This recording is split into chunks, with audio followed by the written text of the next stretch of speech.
Cool. How y'all doing? Everybody good? Sweet. I was reading this news story from Australia where this woman has finally been charged in connection with the death of 3 people. She's been charged for murder of 3 people who died after they ate lunch at a lunch party she threw. And when they arrested her, she was like, how am I supposed to know what's poison and what's not poison? You know what I mean? Like, it could be anything. Why couldn't the meal be so good that they died? Did anybody think of that? And the more that I read about the story, it was baffling. So it turns out just about everybody at the lunch party were her ex-husband's relatives. So yeah, I think you might have done it. Wow, that's crazy. I know some of y'all out here love staying friends with your exes and stuff, but if I ever have an ex-wife and one day, randomly in July, she's like, how about you and your whole family come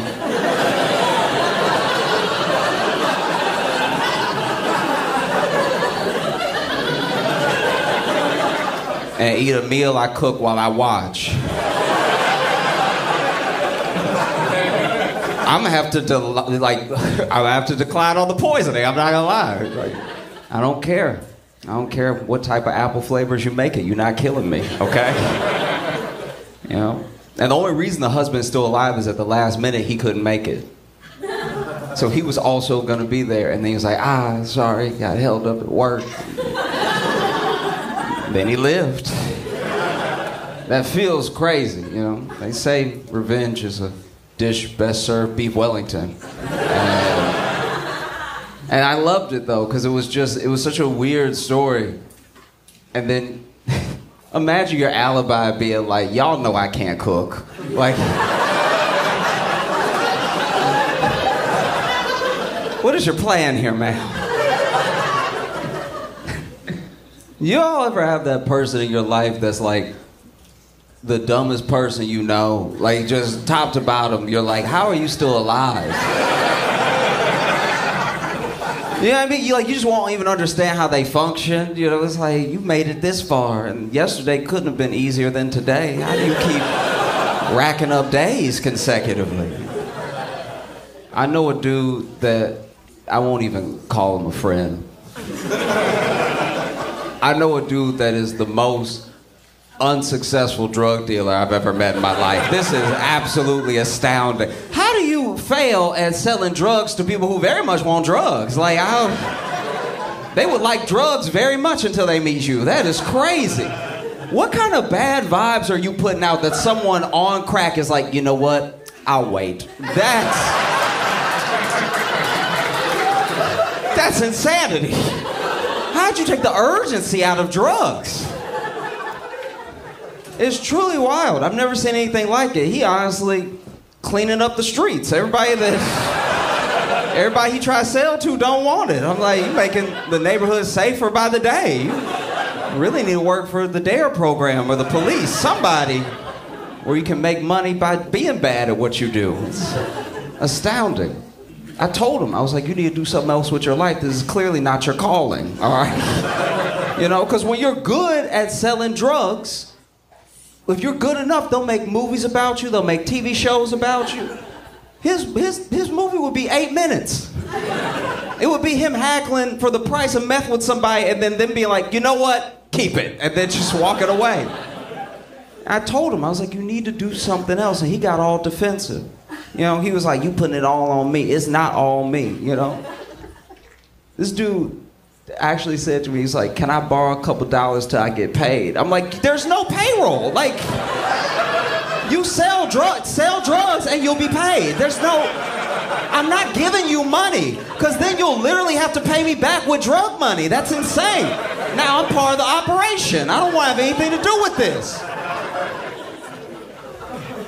He's always so defensive, like, you putting it all on me. It's not all me, okay? It's this economy. I'm like, no, you don't get to say that.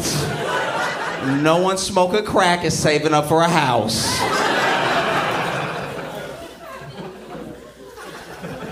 devastating. I also had, okay. Y'all know what the ick is, right? Yeah. Okay, in case you don't know what the ick is, in case you don't have TikTok, the ick is when you are infatuated with someone. You really like them, and then they do something. It's usually something innocuous, something that's very particular. And then it just turns you off. You lose that infatuation, and hence the ick. You don't want to be with them anymore. Like if you went on a date with someone, and then on the date, they were eating, and they were like slurping their soup extra hard, and now you don't want to be with a whole person because they use their mouth. You know what I mean? Like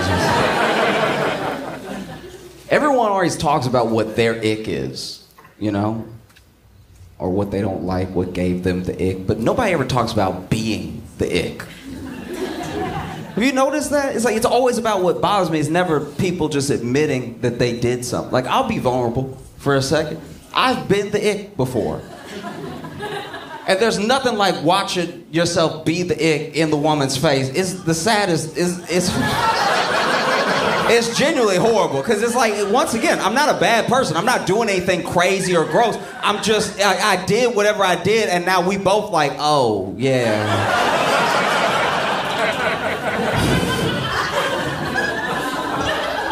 I'll give you some examples. I used to live in Chicago, right? And when I lived there, I was, my life was not great. I don't know, I was very broke. I remember I had gone on this date, and the date was fantastic. We had a great time. She even came back to my place. We're sitting on my bed. She's clearly going to spend the night. It's definitely about to happen. But I had work in the morning, so I just wanted to make sure that I had set my alarm for work and that I plugged my phone in so it didn't die, right? But the way that my bed was, the plug for the outlet was slightly behind the bed, okay? So now I'm trying to reach and plug it in, but I'm also trying to maintain this eye contact, this vibe that we have going. So now I'm trying to plug it in, but I'm not looking and I can't find it, right? And so I'm just watching her slowly get more disappointed as I'm trying to plug this in, and I can't, and I'm talking my game too. I'm like, I'm tearing up, girl.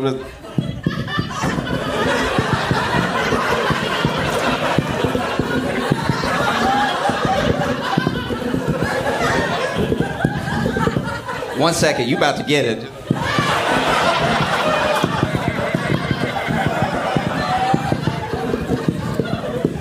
At one point, I think I even said, "Come on!"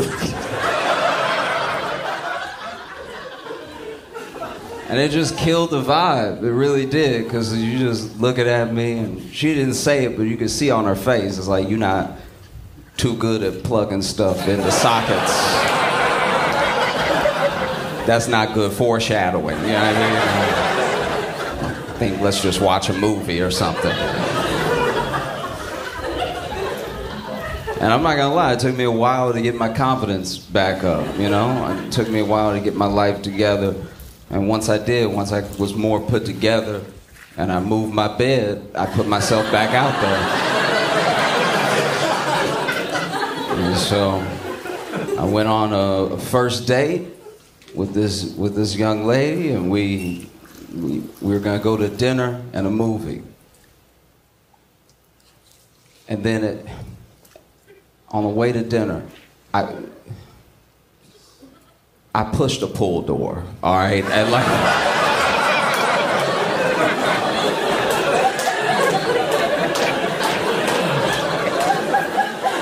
and there's no quicker way to look like you have an iron deficiency in front of a woman than to push a pull door. Because I had overcommitted, because I'm trying to be a gentleman, right? I'm trying to open the door for her, let her walk in first and everything. So I gave a little push. That we were talking, I gave a little push. I was like, maybe it just needs extra pressure. So I leaned into it a little bit more, and when it wouldn't budge, I was like, maybe I need two hands. And so now so now I'm square with the wall, right? And I'm pushing. And then I had pushed so hard that I started slipping. So I was sliding down as I was pushing. And right when my forehead hit the wall, like hit the door, I saw that in little print it said pull. But who puts pull in fine print? That's crazy. And so I opened the door and she walked in. She was sweet. She tried to ignore it and everything. But then went to the movie and I pulled a push.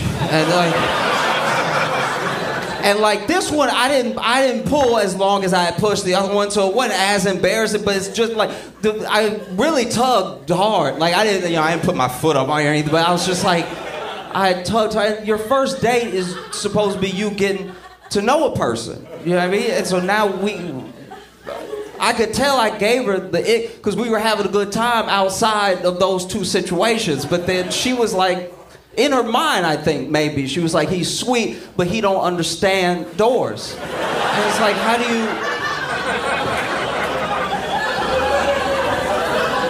And it was embarrassing, but it's like, and I don't know if I should bring it up and address it or if I should just let it go or something. But she saw it both times, like she was waiting to get in, like. So it's not like something she could just ignore. So now, and I wanted to be like, look, I understand. I got a door in my room, like that's.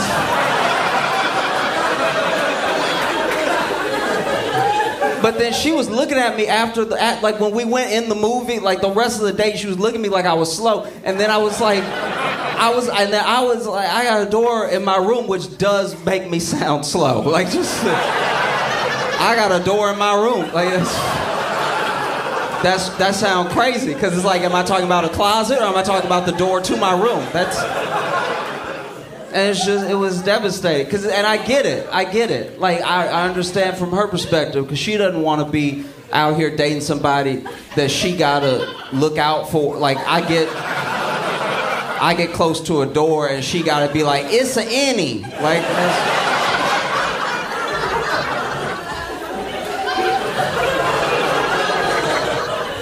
so I get it, you know? The worst one, absolute worst one was months later. Okay, so I used to work at a grocery store, right? And I was working one day and I slipped on some Rogue juice. And so it was a spill in the aisle. I slipped on juice and I fell on my hip. And I fell like that. You know when somebody take like an old fall? Like, you know, like that fall where you like, grandpa got one left. Like it was like that level fall because I fell on pure hip. It was like hip bone, right? And so I was all bruised up and hurting and everything, and I was like limping for some of the day. And then as I was healing up, because I didn't have health insurance, so when you don't have health insurance, you like, I think I just live like this now. You know what I mean? Like because by the next day I was healing up, but my hip was clicking, right? And so it would click whenever I would walk, and when I would sit down, that was 3 clicks right there. And so it was clicking nonstop. And I didn't have health insurance, so I was like, I think I'll just click now. I think that's just a part of who I am as a person. And so fast forward a couple days later, I'm still hurt, I'm still clicking and everything, but I've been seeing someone. And this was going to be the first time that we hooked up, and so we're about to have sex, and we start having sex, and I'd gotten so used to the clicks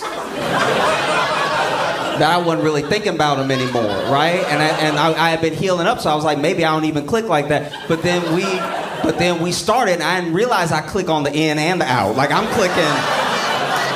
clicking nonstop, and it's loud too. It's so loud because I didn't put on any music, so there's no Miguel, there's no R&B to hide behind. It's just the clicks is all you can hear in the room. And I left my bathroom door open, so now I'm getting click echo from because it'll click in the room and click in the bathroom, and there's a click back, right? And I'm trying to put in work, so I'm sounding like a horse on cobble. Like I'm like truly nonstop because I'm really trying. I'm trying to make a good impression. This is our first time hooking up, so I'm like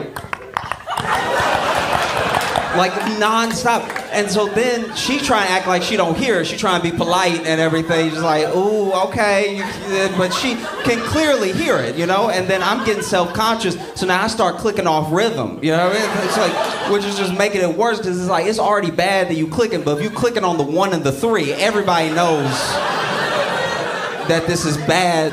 Now, you know what I mean? And so then I was like, she was like, are you okay? And I was like, yeah, I'm good. How you doing? How's it for you? And she was like, we should talk. And I was like, all right, that's never good. And then And then we sat down. She's like, "Are you like okay?" I'm like, "Yeah, no, I'm fine. I just fell. It was some rogue juice in the aisle, and I fell." And then she was like, "Well, how about we try me on top?" And so we did. And then that did not help at all because now it was just it was louder clicks because it was more pressure, right? So now it was like it felt like it was her clicks. You know what I mean? Like now she sounded like a full Paul Revere, right? Like because she was riding me, but she's also like non-stop, and it was devastating. It was so bad. And that's the only person that's ever ghosted me where I was like, I understand. I get it. I think I even texted her afterwards, like, hey, I understand. Like a month after she stopped hearing my text message, I just texted her one last time, like, I understand. Like, it was horrible. I don't know if y'all saw the news, but the orcas are at it again. Orcas, if you haven't seen it, the orcas, killer whales, are out here sinking yachts. They just ramming the yachts until they sink and everything. And who would have thought that the orcas would be the ones to step up? Like, yeah, I mean, like, rich people just be rich in our faces all the time on land, and then they went into the water, and the orcas were like, not my hood, dog. Like, crazy. I wish orcas had thumbs so bad, just because I would just want them to throw up gang signs with their fins. All day. The most recent one was this yacht that was going through the Strait of Gibraltar, and these orcas attacked it for 45 minutes, which must be terrifying because, like, I would hate to get killed by an orca because it's like their echolocation, the noises that they make are so close to dolphins. Like, just imagine you being murdered in the water and all you hear is like, ah!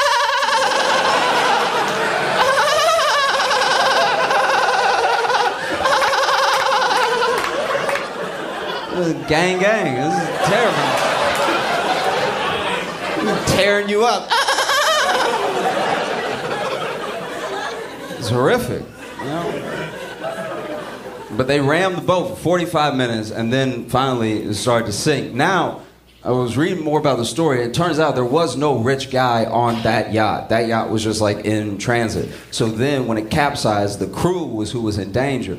But the orcas didn't attack any of the crew. Crew made it out safe, which does make me think even more that this is a money thing. Like, this is, it's gotta be. You had plenty of people right there to chop up and dice on and nibble up, and you didn't. And I'd like to think that, like, an orca nibbled maybe one of them and was like, oh, that tastes like work.